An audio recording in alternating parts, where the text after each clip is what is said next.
Welcome. In this video, I will show you how to pair Bluetooth devices with Black Shark Pad SE.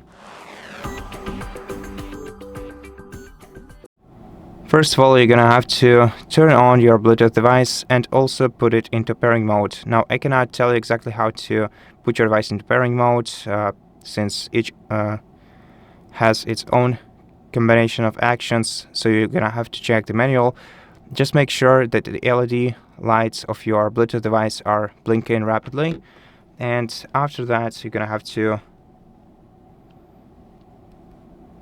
swipe down the control center on your device and then go to Bluetooth tile, select pair a new device, and then select your device from the list, tap pair next to it, and right now you are paired.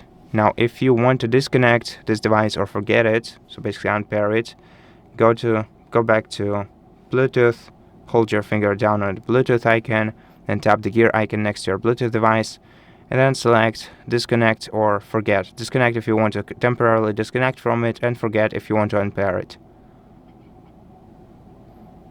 And that's it. Thank you for watching this video. If it helped you, please consider subscribing to our channel, leave us a like and a comment below, and I'll see you in the next one.